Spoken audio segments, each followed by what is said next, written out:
Colonialism के अंदर, colonial powers के अंदर फॉरेस्ट में क्या क्या चेंजेस आए वो हम लोग पढ़ेंगे।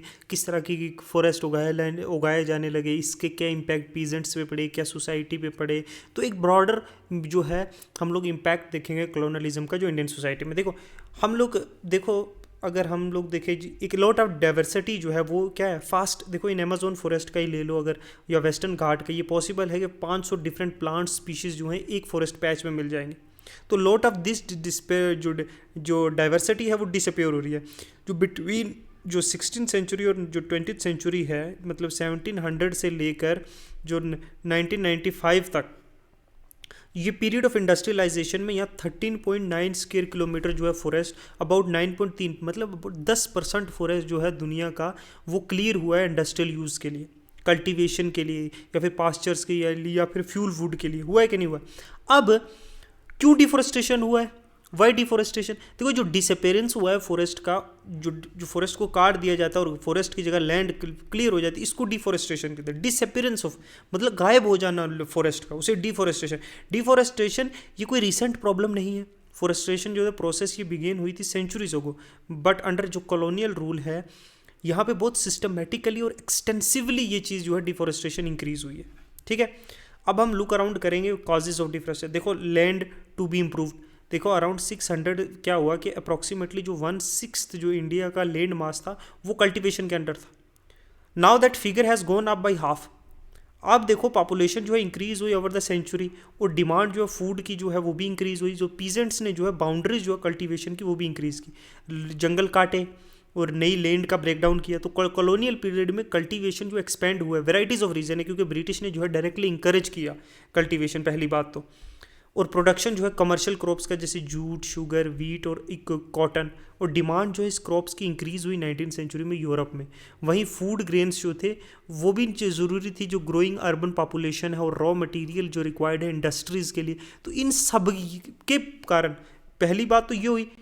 दूसरी बात है कि अर्लियर 19th सेंचुरी में क्या हुआ कि कॉलोनियल स्टेट्स ने जो है उन्हें ये लगा कि जो फॉरेस्ट है वो अनप्रोडक्टिव है, उन्हें कंसिडर नहीं किया to be wilderness, that they will brought under, उन्हें कल्टीवेशन के अंदर लाया जाए ताकि लैंड से जो है हम एग्रीकल्चर प्रोडक्ट और रेवेन्यू जो है ज़्यादा से ज़्यादा यील्ड कर सके और इन्हेंस कर सके इनकम स्टेट की। सो इन 1880 एंड 1920 क्या हुआ, कल्टीवेशन एरिया जो है 6.7 मिलियन हेक्टर से रेज हुआ। बट वी ऑलवेज सी कि एक्सपेंशन जो है कल्टीवेशन का ये एक साइन ऑफ प्रोसेस है, but we should not forget. देखो एग्रीकल्चर जो है, एग्रीकल्चर का एक्सपेंशन जो है ठीक है, एक डेवलपमेंट, एक साइन ऑफ जो है क्या है, एक प्रोग्रेस का साइन है। लेकिन हमें ये भी नहीं भूलना चाहिए कि जो लैंड हम कल्टीवेशन के अंडर ला रहे हैं, प्लोइंग के अंडर ला रहे हैं, उसके लिए हम फॉरेस्ट काट रहे हैं। अब स्लीपर ऑन द ट्रैक, देखो 19th सेंचुरी में, अर्ली 19th सेंचुरी में क्या हुआ, जो ओक फॉरेस्ट थे ना वो पूरी तरह से गायब हो गए इंग्लैंड में। इनके लिए क्या हो गया, टिम्बर की सप्लाई की थी जो रॉयल नेवी को चाहिए था शिप बिल्डिंग के लिए या फिर और चीज़ों के लिए, उसके लिए कमी होगी। अब how could England build ship without the regular supply of strong and durable timber? कैसे बनाएंगे, कैसे इंपीरियल पावर प्रोटेक्ट करेंगे बिना शिप्स के? अब 1820s में क्या किया, सर्च पार्टीज ने जो है एक्सप्लोर करना शुरू किया फॉरेस्ट रिसोर्सेज इंडिया में। तो विद इन ए डिकेड जो ट्रीज थे been felled on a massive scale and vast quantity of timber जो है वो एक्सपोर्ट होने लगी इंडिया से 10 साल के अंदर। अब रेलवे का स्प्रेड हुआ 1850s में, इसने नई डिमांड्स क्रिएट की। रेलवे जो है कॉलोनियल ट्रेड के लिए बहुत एसेंशियल था, मूवमेंट करने के लिए, ट्रूप्स के विल के लिए बहुत एसेंशियल था। तो लोकोमोटिव रन करने के लिए वुड जो नीड थी एज ए फ्यूल, क्योंकि कोल बेस्ड था, और रेलवे लाइंस के लिए स्लीपर बिछाने के लिए भी, जो ट्रैक्स के लिए भी लकड़ियाँ चल रही थी। तो ईच माइल ऑफ जो रेलवे ट्रैक है ना वो 1760 से 2000 स्लीपर्स की ज़रूरत पड़ती थी। तो 1860s में क्या किया कि रेलवे नेटवर्क एक्सपैंड हुआ रैपिडली, बहुत तेज़ी से, और 1890s में 25,500 ट्रैक्स जो लेके गए, और 1946 में ये लेंथ थी 7,65,000 किलोमीटर। तो जो रेलवे लाइन जो है लार्जर एंड लार्जर होता गया और ज़्यादा से ज़्यादा ट्रीज जो हैं वो काटे गए। एज अर्ली एज 1900, जो अगर 1850 की बात करें तो मद्रास प्रेसिडेंसी अलोन में 35,000 ट्रीज जो है हर साल कटते थे। गवर्नमेंट कॉन्ट्रैक्ट देती थी इंडिविजुअल्स को रिक्वायर क्वांटिटी को सप्लाई करने के लिए। तो contractor began cutting trees indiscriminately, और फॉरेस्ट जो है रेलवे लाइंस के लिए, और फॉरेस्ट जो है बहुत तेज़ी से क्या होने लगे, डिसअपेयर होने लगे। ठीक है, इस तरीके से फिर है प्लांटेशन। देखो लार्ज एरिया जो नेचुरल फॉरेस्ट था वो इसलिए भी क्लियर किया गया ताकि टी, कॉफ़ीज और रबर जैसे प्लांट्स जो लगाए जाएं ताकि यूरोप की जो है ग्रोइंग नीड है कमोडिटीज़ की वो पूरी की जाए। कॉलोनियल गवर्नमेंट ने टू कवर फॉरेस्ट और गेव वास्ट एरिया जो यूरोपियन प्लांटर्स का था चीप रेट पे दिया, और ये एरिया इनक्लोज थे और क्लियर किए गए फॉरेस्ट, और वहाँ पे टी और कॉफ़ी जो है वो प्लांट की गई। ठीक है, इस तरीके से फॉरेस्ट्रेशन हो रही है। कितने सिस्टम है। अब कमर्शियल फॉरेस्ट्री हुई, देखो जब राइज हुआ कमर्शियल, देखो इन प्रीवियस सेक्शन हमने देखा कैसे ब्रिटिश को फॉरेस्ट चाहिए था उन्हें अपने शिप्स और रेलवेज बनाने के लिए, कमर्शियल चीज़ करने के लिए। तो ब्रिटिश वरिड थे कि जो यूज़ है फॉरेस्ट का जो लोकल पीपल के द्वारा रेकलेस है, और felling of tree by traders would destroy forest. उन्होंने डिसाइड किया, एक जर्मन एक्सपर्ट को बुलाया जो डेट्रिच ब्रेंडीज को एडवाइस करने के लिए, और made him the first inspector जो जर्नल फॉरेस्ट इंडिया का था। अब ब्रेंडीज ने रियलाइज़ किया कि एक प्रॉपर सिस्टम इंट्रोड्यूस करना पड़ेगा इन फॉरेस्ट को मैनेज करने के लिए। पीपल को, लोगों को ट्रेन करना पड़ेगा साइंस ऑफ कंजर्वेशन, कैसे बचाना है। तो सिस्टम कुछ सिस्टम को अब कुछ लीगल सैंक्शंस भी तो चाहिए। रूल्स जो for use of forest resources है उनको फ्रेम किया गया। फेलिंग ऑफ ट्रीज और ग्रेजिंग को जो है रिस्ट्रिक्ट कर दिया गया। तो फॉरेस्ट जो है वो प्रिजर्व कर दिए गए सिर्फ टिम्बर प्रोडक्शन के लिए, टिम्बर की प्रोडक्शन के लिए। जो भी ट्रीज काटेगा विदाउट जो सिस्टम को फॉलो किए हुए उसको क्या है, उसे पनिश किया जाएगा। सो बेंडेड जो इंडिया का फर्स्ट फॉरेस्ट सर्विस में था इन 1864, उसने फॉर्मुलेट किया इंडियन फॉरेस्ट एक्ट ऑफ 1865, और इंपीरियल फॉरेस्ट इंस्टीट्यूशन जो है सेटअप किया देहरादून में 1906 में। The system they taught here was scientific forestry, और many people now included ecologist ये फील करते कि सिस्टम साइंटिफिक था ही नहीं। साइंटिफिक फॉरेस्ट्री में नेचुरल फॉरेस्ट जो है वो बहुत डिफरेंट टाइप्स ऑफ ट्रीज जो है वो कट डाउन इन प्लेस। एक टाइप का ट्री जो है प्लांट किया गया एक स्ट्रेट रो में, दिस इज कॉल्ड प्लांटेशन। अब फॉरेस्ट ऑफिशियल ने सर्वे किया कि जो forest estimated area different parts of जो डिफरेंट टाइप्स ऑफ फॉरेस्ट, अब बहुत से वर्किंग प्लान्स बनाए गए, मैनेज किए गए कैसे जो है प्लांटेशन एरियाज को कट किया जाएगा एवरी ईयर। तो एरिया जो कट किया जाता था वो रीप्लांट किया जाना चाहिए सो दैट ये रेडी हो कट डाउन के लिए कुछ ईयर्स में। लेकिन फॉरेस्ट एक्ट के इनेक्टमेंट के बाद 1860 के बाद ये 2 बार अमेंड किया गया, 1878 में भी और 1927 में भी। तो 1878 का एक्ट ने फॉरेस्ट को डिवाइड कर दिया 3 कैटेगरी में, रिजर्व फॉरेस्ट, प्रोटेक्टेड और विलेज फॉरेस्ट। बेस्ट फॉरेस्ट अब वेर कॉल्ड, जो बेस्ट फॉरेस्ट है ना जिनको अच्छी सप्लाई ऑफ टिम्बर जो है ब्रिटिश को मिलते थे वो उन्होंने अपने लिए रिजर्व कर लिया, और जिस फॉरेस्ट से कुछ नहीं निकल सकता उन्होंने वो विलेजेस को नॉट टेक एनीथिंग। अब रिजर्व फॉरेस्ट से विलेजेस कुछ नहीं ले सकते अपन, even for their own use, for houses, building और फ्यूल्स के लिए, घर बनाना है, बिल्डिंग बनानी है, लकड़ी के लिए चाहे, तो ये वुड जो है वो प्रोटेक्टेड या विलेज फॉरेस्ट से ले सकते थे। अब how were lives of people affected, लोगों कैसे, देखो फॉरेस्टर्स और विलेजर्स जो very different ideas of what good forest should like. Villages जो थी वो गाँव के ये लोग मानते थे कि वो मिक्सचर ऑफ स्पीशीज़ को डिफरेंट टाइप्स ऑफ नीड्स अपनी सेटिस्फाई करते थे। जैसे कोई फॉरेस्ट के पत्ते अच्छे हैं तो जो कैटल्स के लिए, कुछ का लकड़ी अच्छी है, कुछ का फोडर के लिए जो जानवरों को खिलाने के लिए, कुछ जो फ्यूल्स के लिए। तो फॉरेस्ट डिपार्टमेंट ने ऑन द अदर हैंड वो चाहते थे कि जो सूटेबल है बिल्डिंग के लिए वो जो है शिप्स या रेलवेज़ के लिए वो उन्होंने रखा, और they needed tree that could provide hardwood जो टॉल है, लंबे या सीधे। सो पर्टिकुलर स्पीशीज जैसे टीक, साल जो है वो प्रमोट किए गए और बाकी दूसरे जो है वे कट। अब फॉरेस्ट एरियाज में लोगों ने यूज़ किया फॉरेस्ट प्रोडक्ट यूज़ करते थे, root, leaves, forest fruits, tubers, for many thing. अब फ्रूट्स और ट्यूबर्स जो थे वो न्यूट्रिशियस थे खाने के लिए, और स्पेशली जो मानसून के टाइम या हार्वेस्ट जब है एज टू कम इन तो हर्ब्स यूज़ किए जाते थे मेडिसिन के लिए, वुड एग्रीकल्चर इंप्लीमेंट्स के लिए, यॉक्स, पोल, बैम्बू जो है एक्सीलेंट फेंस था। तो ये सारी चीज़ों पे डिपेंडेंट थी यहाँ की लोकल। अब फॉरेस्ट एक्ट मेंट के सीवियर हार्डशिप्स थी इन विलेजेस के लिए across the country. After the ex all their जो एवरीडे उनकी प्रैक्टिस थी cutting wood for their houses या ग्रेजिंग कैटल या कलेक्टिंग फ्रूट्स, रूट्स, हंटिंग, ये सब चीज़ें इलीगल कर दी गई। अब लोग फोर्स हो गए कि वो इन चीज़ों को स्टील करेंगे वुड फॉरेस्ट से। अगर वो पकड़े जाते थे उनमें कोई मर्सी नहीं थी। वो मर्सी किस पे थे, फॉरेस्ट गार्ड पे, अगर वो चाहे तो सज़ा दिलाए, नहीं तो नहीं। वो ब्राइब लेता था इनसे। तो वुमेन जो कलेक्ट करती थी वुड स्पेशली वरिड थी। It was also common for police constable and forest guard to इन लोगों को हरेस करते थे, इन पीपल को डिमांड करते थे इनसे फ्री फूड। ठीक है, तो people's life became a living hello because many people, almost every one जो नियर प्रॉक्सिमिटी में था फॉरेस्ट के, वो डिपेंडेंट था उस पर। Many tribal people were dependent. So how did forest rule affected cultivation? देखो, एक मेजर इम्पैक्ट जो यूरोपियन कॉलोनाइजेशन का था वो प्रैक्टिस जो शिफ्टिंग कल्टीवेशन हुआ करती थी ना, हमने शिफ्टिंग कल्टीवेशन के बहुत बार पढ़ा है, जूम कल्टीवेशन, शिफ्टिंग कल्टीवेशन, ठीक है, उस पे पढ़ा। जो ट्रेडिशनल एग्रीकल्चर प्रैक्टिस हुआ करती थी एशिया, अफ्रीका और साउथ अमेरिका में, है ना, उस पे पढ़ा। अब शिफ्टिंग कल्टीवेशन में पार्ट ऑफ द फॉरेस्ट को कट किया जाता था, वहाँ जलाया जाता था रोटेशन में, फिर वहाँ पे बीज लगाए जाते थे, एशिस जब जलाया ना उसकी एशिस जो है पूरा जो उस एरिया में डालकर वहाँ पे जो है अनाज लगाया जाता था। फर्स्ट मानसून के बाद, after the first monsoon rain, जो क्रॉप जो है हार्वेस्ट की जाती थी अक्टूबर नवंबर। सच प्लॉट जो कल्टीवेट किया था कपल ऑफ ईयर्स के लिए उसको कल्टीवेट किया जाता था, फिर 12-18 साल के लिए उसको जो है ऐसे ही छोड़ दिया जाता था, वहाँ फिर से फॉरेस्ट ग्रो हो जाता था।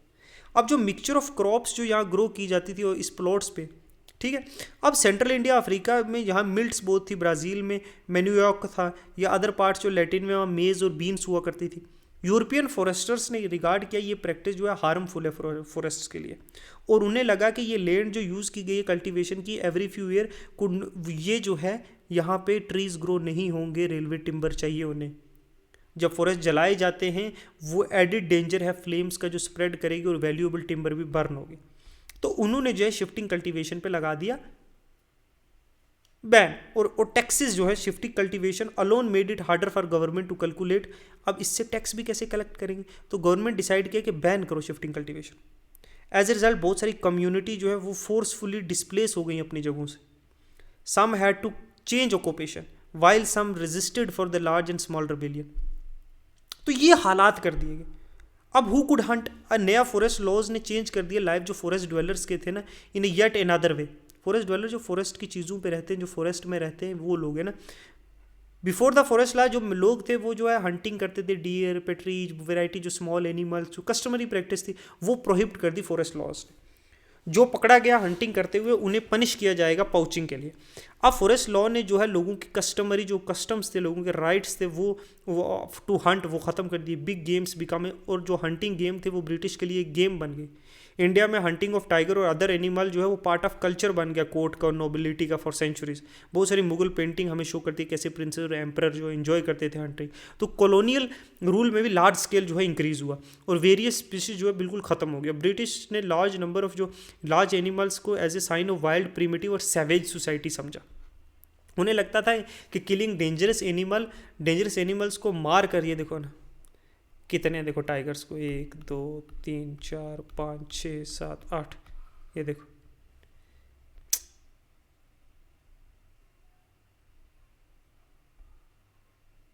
तो हम जो है इंडिया को सिविलाइज कर रहे हैं। उन्होंने रिगार्ड किया कि killing of tiger, wolves and other animals over the ground they pose a threat to the cultivators जो वहाँ उगा रहे।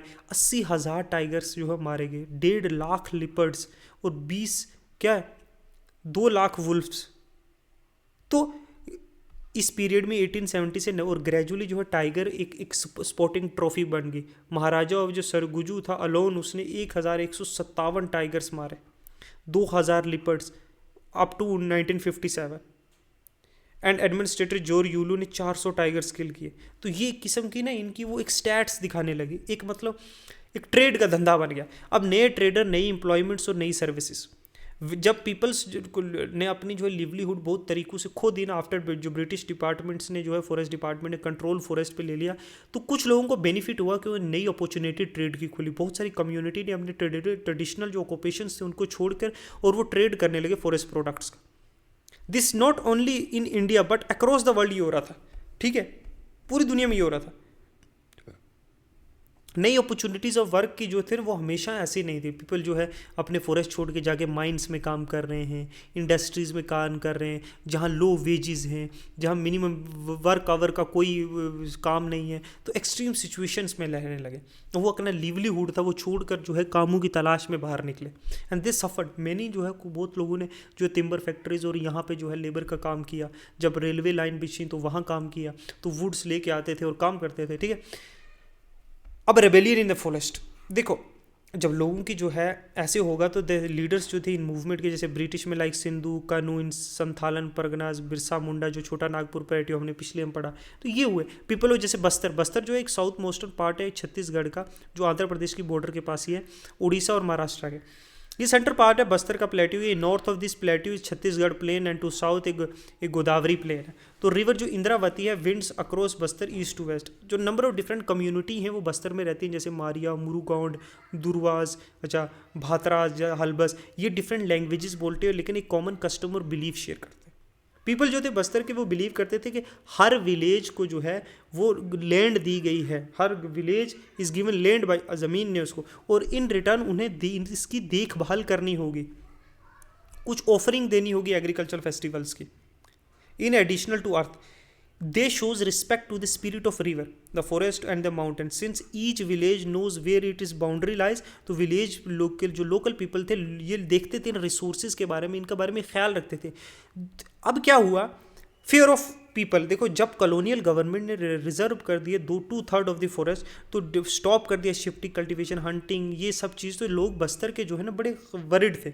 उन्हें लगा कि जो the villages they are allowed to stay in the reserve forest on the condition कि वो वर्क करेंगे फॉर फ्री जो फॉरेस्ट डिपार्टमेंट के साथ इन कटिंग और ट्रांसपोर्टिंग क्या ट्रीज, के लोग रिजर्व फॉरेस्ट में तभी रह सकते हैं अगर वो अपनी लेबर फ्री में प्रोवाइड करेंगे फॉरेस्ट डिपार्टमेंट्स को और प्रोटेक्ट करेंगे फॉरेस्ट को फायर से।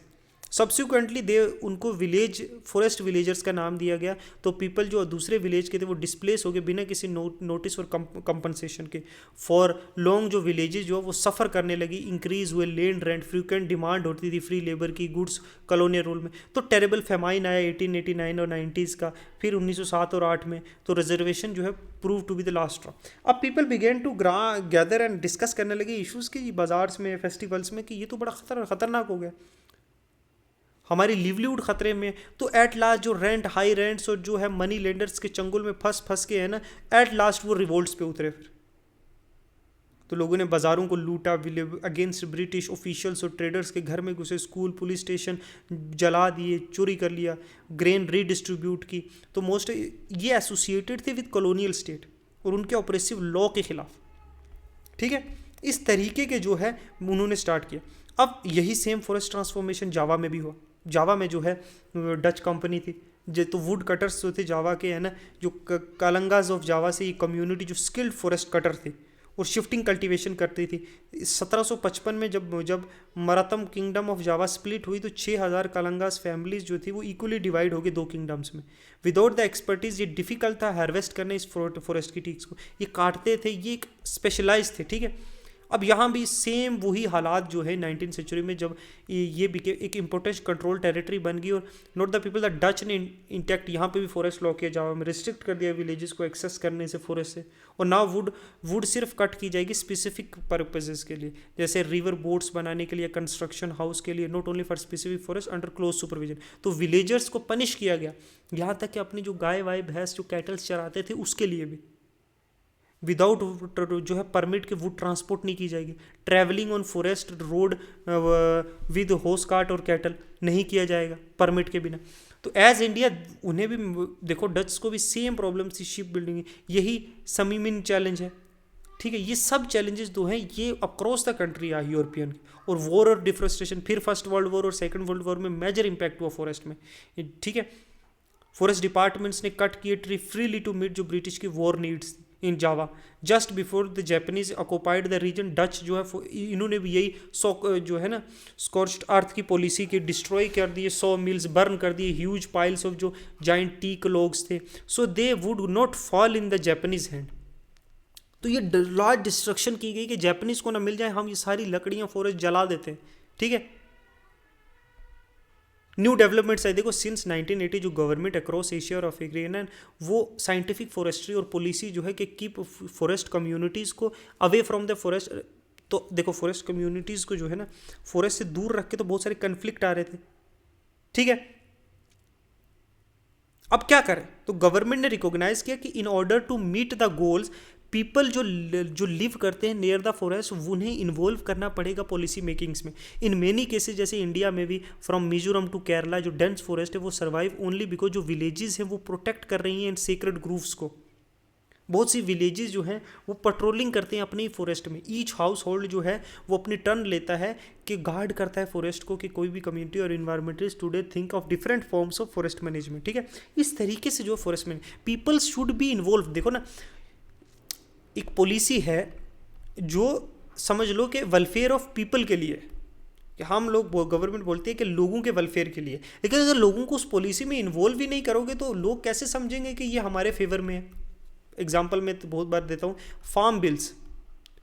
फार्म बिल्स जो है गवर्नमेंट कहती है कि वो फार्मर्स की जो है जो कंडीशन है, इनकम है, उसको इंक्रीज करने के लिए, उनके वेलफेयर के लिए। ओके, मैं भी मानता हूँ हो भी सकती है, नहीं भी हो सकती, लेकिन आपने फार्मर से पूछा, आपने इनसे कंसेंसस लिया, आपने इनके आइडियाज़ लिए कि किस तरीके से, इनकी भी तो दो बातें सुननी चाहिए ना कि इस तरह से हो सकता है। सेम है कि फॉरेस्ट के जो आसपास लोग रहने वाले हैं, आप उनको बिल्कुल इससे बाहर निकाल दोगे और पॉलिसी रिस्ट्रिक्ट कर दोगे इनको, तो ये तो बगावत पे आ जाएंगे ना, ठीक है ना। ये बोलेंगे हमारा नहीं तो किसी का नहीं। जो पीपल लिविंग अराउंड फॉरेस्ट, इनको आपको पॉलिसी मेकिंग में इन्वॉल्व करना पड़ेगा, प्रोटेक्शन में इनको इन्वॉल्व करना पड़ेगा, because they know this forest more than the alien people जो बाहर से दिल्ली से बैठ के लॉ बनाएंगे छत्तीसगढ़ में। उन्हें पता है कि ये फॉरेस्ट क्यों वैल्यूएबल है, उन्हें पता है इस फॉरेस्ट का कोना कोना कैसे इनको प्रोटेक्ट किया जा सकता है। So involving people in the law making is a very essential, और ये आज बन भी गया पार्ट ऑफ अवर जो मॉडर्न डेमोक्रेसी है, मॉडर्न जो है ना डेमो, उसके पार्ट बन गया है, ठीक है। सो इस तरीके से peoples were involved with that many rights, जो फॉरेस्ट एंड जो फॉरेस्ट डिवेलपर्स राइट दिए गए बहुत सारे लोगों को जो फॉरेस्ट में रहते हैं, बहुत सारी चीज़ें दी गई, बहुत एक्सट्रीम फॉरेस्ट को कट करने से बैन भी लगाया गया, सॉल्ट टीक जैसे फॉरेस्ट को नहीं ट्रांसपोर्ट किया जा सकता है ना, नहीं कट किया जा सकता। फिर जो पेड़ गिर जाते हैं मौसमों में या बूढ़े होकर या बीमार, उनको जो लोकल कम्युनिटीज़ को दे दिया जाता है, ठीक है, उनसे कुछ मिनिमम अमाउंट लेकर कि ये आप ये पेड़ काट जा सकते हो जो सूख गए हैं, जो पुराने हो गए हैं, या फिर जो कुछ है। ओके, अगर किसी को फॉरेस्ट से कोई वुड चाहिए भी तो वो एक प्रोसीजर के हिसाब से जो है ईजिली जो है परमिशन लेके ले सकते हैं। So this kind of things जो है हम लोग एक्चुअली पढ़ रहे थे कि क्या क्या इम्पैक्ट्स हुए हैं कॉलोनियलिज्म के जो है इंडियन जो ऑल ओवर द फॉरेस्ट जो है वर्ल्ड में। ओके, इतना ही रखता है। Thank you, good bye.